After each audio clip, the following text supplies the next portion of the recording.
What is the words? How do you translate it? Meisim Chavshi. Before we said Meisim Chavshi was seemingly a contradiction to his position. Does it sound like he was talking about dead people don't have to do the mitzvahs, and yet we were bringing him as a proof that when you rise from the dead, mitzvahs will be batal. We said, wait, yeah, but he's talking about mitzvahs are batal when he's actually dead. Well, saying So we said his reason was Meisim Chavshi, and that was a problem for us. How do we fix it?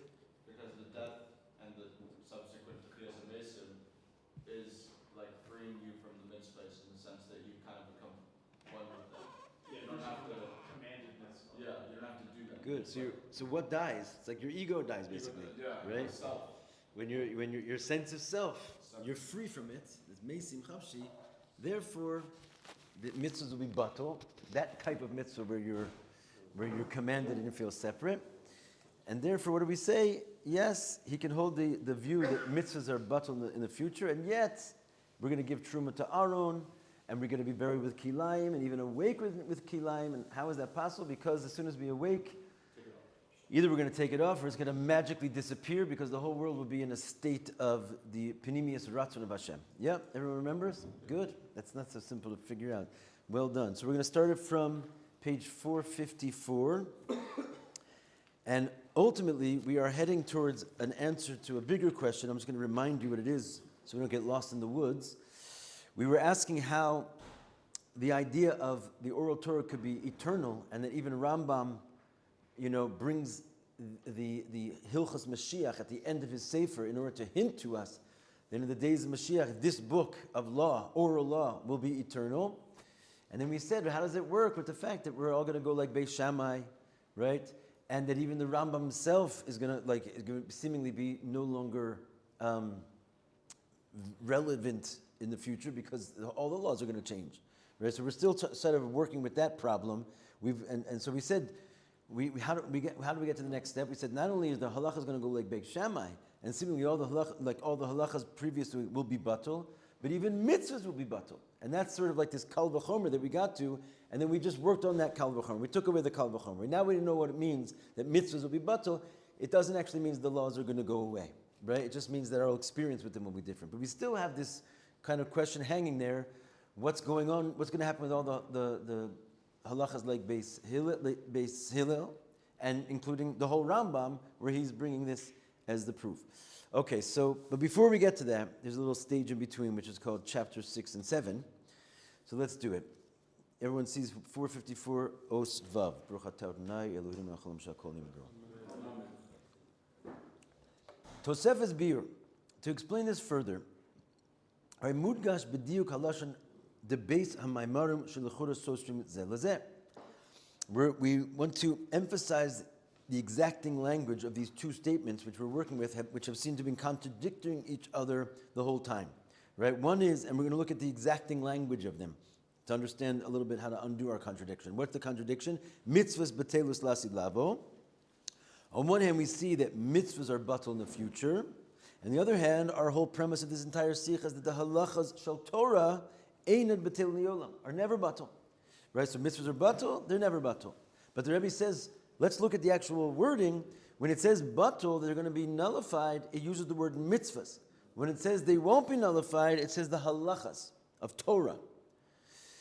The chiluk shebein mitzvahs l'Torah. What's the difference between mitzvahs and Torah? Mitzvahs gedaram hu atzivay la'adam echlis nag ba'olam. Mitzvahs are their whole category. How you doing? Good. Their whole category is that they're a commandment to the person how to conduct himself in the world. Which means that mitzvahs are already determined or not predate, but they assume. They just assume, they presuppose the existence of the man and the world. In other words, if you're commanding the man and the world, you're having the presumption, there you go, that there is a man in the world. And the mitzvahs are basically, how should this man in the world be? In a perfect world, what would they look like? Now, even though we've already sort of established that the mitzvahs are not really for the man and the world, liyosam ritzona shel HaKadosh Baruch Hu, because we already established they're not there to get you to something else, right? We had a whole conversation about the idea that they are an essential will. They're not an external will, which would therefore go away when you've achieved your goal. But still, makom makom, misyachasim hem la'adam ha'olam. They're still about the man in the world, right? So in other words, even though they're not secondary to the man in the world, but they don't exist sort of in an independent state where there is no man and there is no world. Right? This essential will that Hashem has, which will never go away as an eternal, it's not there to get him something else, but it's a will about how the man in the world will be.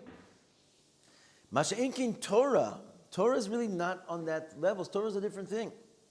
He chamuda ganuza, right? All these shemos that it's discussed when Moshe goes up on high, and the Torah is like described, right, by the angels, that you have this chamuda, ganuza, which means like this precious hidden thing. Kodem shenivra olam. It was really there before, and they say it was there before the world was created, right? So the Indian of the Torah is that it's not about the world and the man. It was there before the world was created. Halacha shel Torah einam lahoros la'adam la'olam. The laws of the Torah are really not there essentially in order to conduct and instruct the man in the world. Why? Because the Torah existed before there was even a man in a world. That can't be like sort of their essential intention, because they existed before such a thing even existence. They were hidden away with Hashem's essential self. But rather, it's sort of Hashem's essential will as he is in and of himself. Like the first word of Torah, right? What's the first word God told us? Anochi. And there's an acronym. What does Anochi stand for? Each letter? Ana nafshi ksavis yahavis. Right?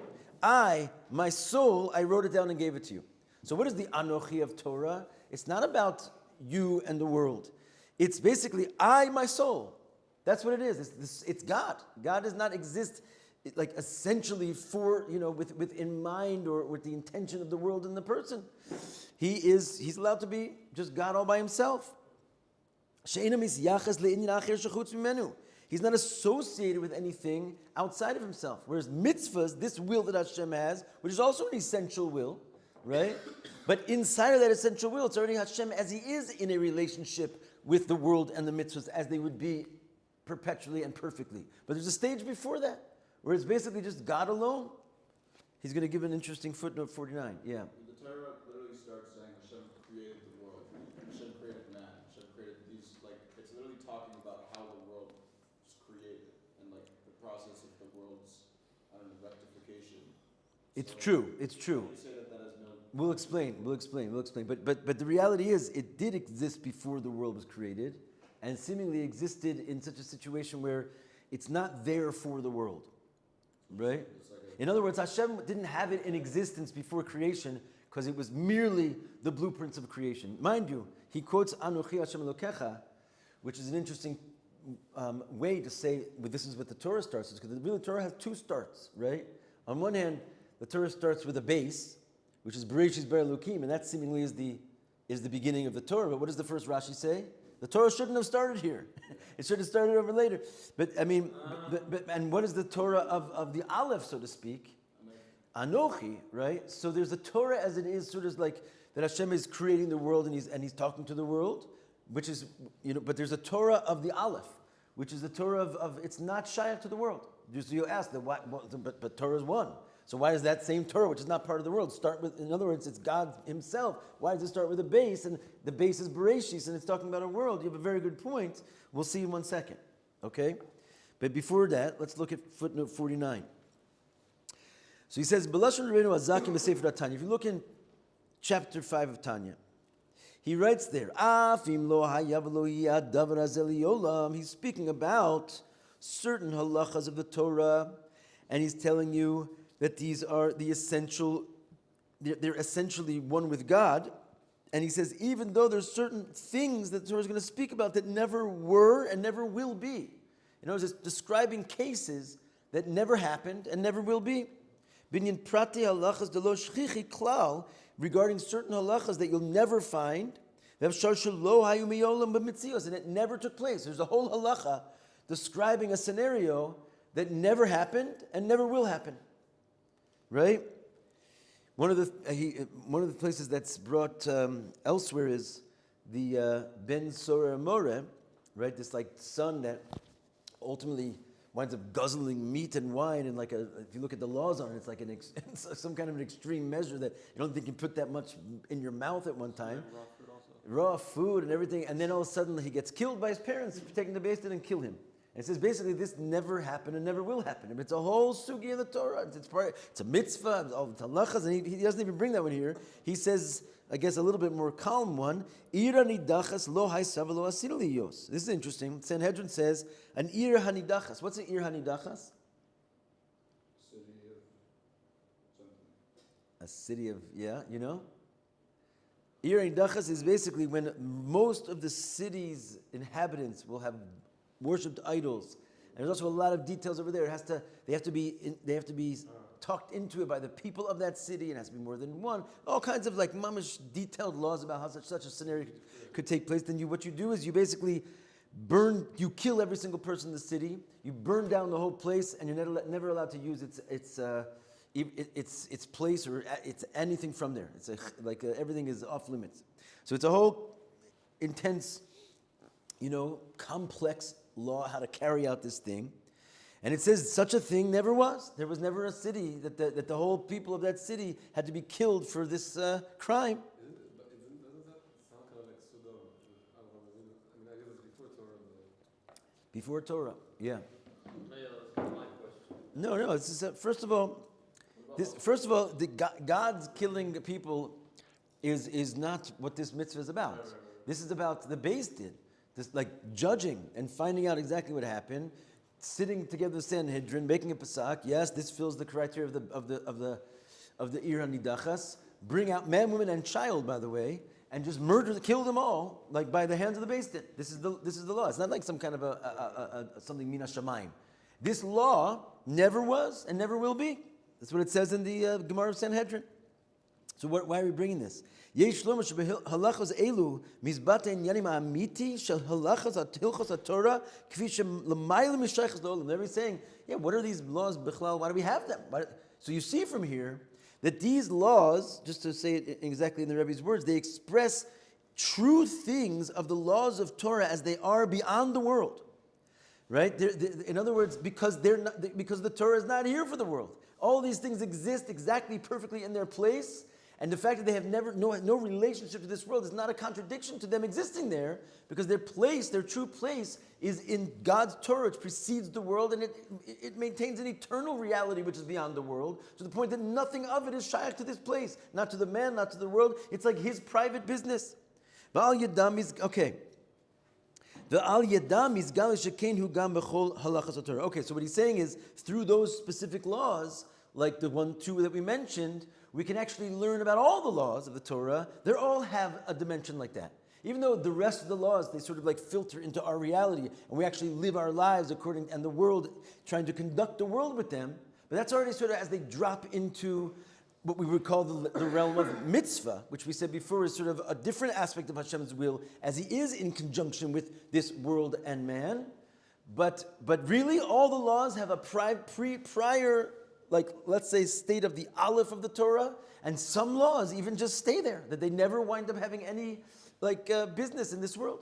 So chukim also?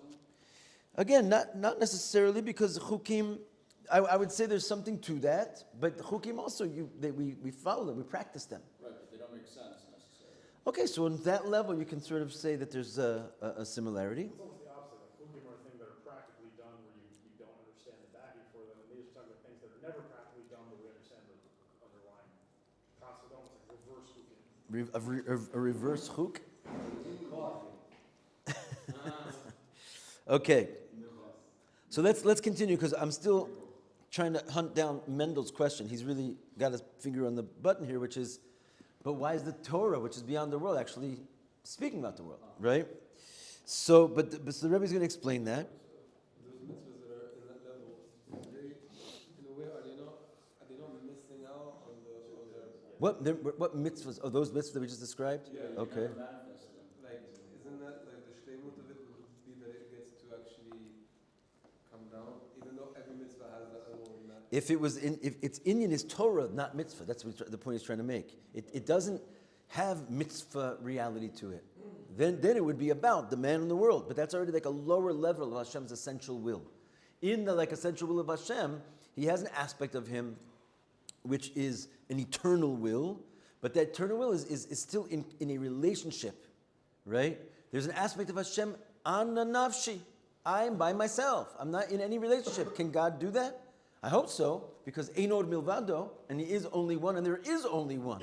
So the fact that we're all excited that he even has a relationship with the world, you can't say that that's like his essential self, right? On some level, he's just alone. The fact that essential self through those mitzvahs can be brought down on that level of its even that it can now have the role of a rectifying agent. Like surely, because those mitzvahs can become that thing that rectify the world, those mitzvahs that don't fall into that category are They're shluchim from a higher place. they don't shluchim. They are because we have them here, right? Not here. Like we don't. We have them, we discussed them. Where do we have them? Not in the form of mitzvah, but we have them in Torah. That's the point. Torah and mitzvah are two different things. Okay, so they're shluchim, but like They're shluchim of Torah. They're not shluchim of mitzvah, right? Besignun acher. Hopefully it'll become clear. Like I sort of know the end, so but I'm holding it out on you. You see, so the Rebbe will tell you. So he says, "Besignun acher." In another way of putting it, ba'adarga the mitzvahs. When it comes to the level of mitzvahs, and mitzvahs hem bishvil ha'olam. The mitzvahs are there for the world. In other words, that he has a world and he wants the world to go according to his will. And how does he do that? By mitzvahs. The mitzvahs are there for the sake of the world. The Torah, when it comes to Torah, harihu kadma la'olam. The Torah precedes the world. You can't say the Torah is there for the world because the Torah precedes the world. Ubriyas ha'olam hi bishvil Torah. And here's the answer. On the contrary, the whole creation of the Torah, right? The whole creation of the world is actually bishvil Torah, and that's actually the first letter of the Torah, right? Bereshis, bishvil, right? Yisrael, bishvil haTorah. What is that Bereshis there for? What is the world there for? It's not that the mitzvahs are there for the world, because Hashem has this important world that He wants, and He wants it to be godly, and therefore He'll send you a shliach that will help you connect this world and the mitzvahs, which basically assumes that there's a pre-existing world, and Hashem wants it to be joined with Him. When it comes to Torah, no. The Torah precedes the world. And so what's the world there for? It's for the Torah. That's the first letter of the Torah, base. Bishvil HaTorah. The whole world comes to existence for the Torah, not that the mitzvahs come into existence for the sake of the world. Kadesh Ratzon Zeh, what do we mean? So that this will, this what we're talking about, this essential will, like the Ana Nafshi, Hashem, the eye of Hashem, She'enu Misyaches La'olam, which has nothing to do with the world, Yeh Gam B'Poel. That also should sort of have a form of expression. In other words, that which is completely beyond and is singular and has no expression and is alone, it also should express itself, right? So the union of Torah is basically taking something which is singular and alone and enabling it to find something that can experience it, right? Whereas the mitzvah is the opposite way. There's something that it can experience their own reality, and Hashem wants to sort of throw them a rope and help them reconnect to truth and connect to God. And that's also like an essential will of Hashem, like we've been saying before. It's not something that's temporary that will go away. But you can see that the Torah has a completely different interest, right? It's not there to uplift the world. The world is there to be a form of expression so that something infinite and beyond creation can actually be experienced as well. Whoa. It's heavy duty. Wow. So then the Torah is essentially the vessel for mitzvahs to be done? No, it's the purpose of the world. But the Torah is, so to speak, the creation of the world is through the Torah. The Torah is like the blueprint. The creation of the Torah is for the Torah. For the Torah. There's no need for Hashem to have a world, in other words, except that He has this essential will which is beyond anything and can never be experienced. And He's like, but you know what? I want it to be experienced. I want that to be experienced. A level which is beyond the perception of the world and precedes the world. Why should I keep it to myself?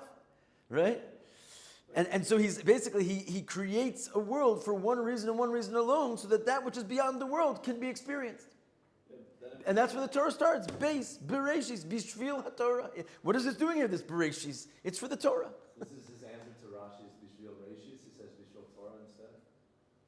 Rashi says Bishvil Yisrael, Bishvil HaTorah. Yeah. He's saying it's not Bishvil Reishis, it's Bishvil Torah. Torah is the Reishis, not Israel being the Reishis. No, they're both. The base Reshis. Rashi says base Reshis. Two things that are called Reshis. Reshis Tvuaso and Reshis Darko. Reshis Darko is the Torah, and the Jewish people are called the beginning of his crop. He's just explaining Rashi. Yeah. I have a question along with that. So in Rashi, I just read that. So Rashi is citing, I think, Rabbi Yitzhak in the Gemara about why does it start here, why does it not start with the first commandment? But there he brings up the beginning, the first words of Torah according to the Sugya of the Gemara are like this month will be for you the first of the months. Right. So why does he cite that as the beginning? Why does he cite that as the beginning? And here the Rebbe's talking about Anochi as the beginning. I threw that in there, and I came up to that same little conundrum as I said it, so I was hoping no one would bring that up. No, but I mean, just because I was talking about the idea, but in general, though, you could still answer it. Like, over there, he's talking about the idea of the mitzvahs of the Torah versus the creation of the world, right? Because without all this, right, without all this understanding, that what we're really saying here is that the Bereshis is higher than the first mitzvah. According to what we're saying right here, we're flipping that Rabbi Yitzchak completely on its head if you think about it, right? Because we're saying that the basic way you want to look at it is that Bereshis is simply worldliness. And why does Hashem create, why does Hashem give the Torah? Not because there's a world. Who cares about the world? It's the mitzvah, right? There's something divine. So therefore, it really should have started with its true, purpose, which is the mitzvah. But what we're saying now, we just discovered that there's something higher than the mitzvah. And therefore, the Rebbe reads that into the word Bereshis. So he undoes, so to speak, the problem with Rabbi Yitzchak. And he's actually telling you why the Torah begins with Bereshis. Right? In other words, even though Rabbi Yitzchak can jump in and be a first Rashi, and we're going to give him a medal, the Torah does not start with HaChodesh Hazeh Lachem. It starts with Bereshis. So even though the Torah should have started, right? Why is it Torah? It doesn't. And I guess what we're saying here is because really Bereshis is a higher level than HaChodesh Hazeh Lachem. Right? What is Bereshis? It's really the Anochi, but it's the Anochi, it's the way that Anochi shows itself. Right? Anochi, if it's really ananavshi, then it's not kasavis yahavis, right? In other words, the fact that he writes it down and gives it, that's basically the creation of the world is his writing down and giving it. It's not that he gave you the Torah, it's that there's a world, bichlal. That world is so the infinite God can express himself somewhere. Yeah, it's like a certain amount of describing. I can't remember the word he used a while back in the Chassidus thing. It's like he's describing the creation of the device through which mitzvahs are done before describing the actual mitzvah. Like the device being the entire world, like the way, like it's kind of like he's describing the creation of the tefillin before the mitzvah tefillin. Like, you know what I mean? Like he's describing the creation of the thing that allows mitzvahs to even be possible in the first place. Right. That simply exists in order to do the mitzvah. Right. That's what Rabbi Yitzchak is, so to speak, saying. Oh, yeah. I mean, he's saying, I guess he has a different answer, but in general, like obviously you need a world in order for the mitzvah to be done with. Yeah, but it's the world is in service of the mitzvah, not the other way around. So that's when we're dealing with mitzvahs. The world is in service of mitzvahs. We're saying the world really is in service of Torah at this point. Anyway, I feel like we got a little bit lost in that little segue, but it's an interesting pursuit. We have to look into that. But in general, what are we saying here? That, again, in simple terminology, that the mitzvahs are there for the sake of the world, but the world is there for the sake of the Torah, right? The mitzvah is there for the sake of the world, you're already assuming that there's an other. And Hashem's sending a shliach to connect it back to God. And this is like the source of mitzvahs. There already is a world and a man, and they need correcting, right? Even in their highest sense, even if they'll be corrected to the point of like perfection, still in that compartment, they exist. They have an intrinsic existence. It's just they're a godly existence. Whereas what we're saying is, according to the fact that the world is there for the sake of the Torah, they don't exist. There is no man, there is no world. All there is Torah. But what? Hashem has like an itch, and he wants that himself should also be expressed. Even though the fact there's a singularity which precedes the world and nothing else can exist, he wants that to be seen. And so therefore he creates the world with the intention of serving the Torah, so that the Ein Od Milvado can actually have an other to experience it. Whoa. Yeah, I'm saying whoa. Va'al pi zeh muvan, according to this. All right, we have to hold here, unfortunately. It's cool.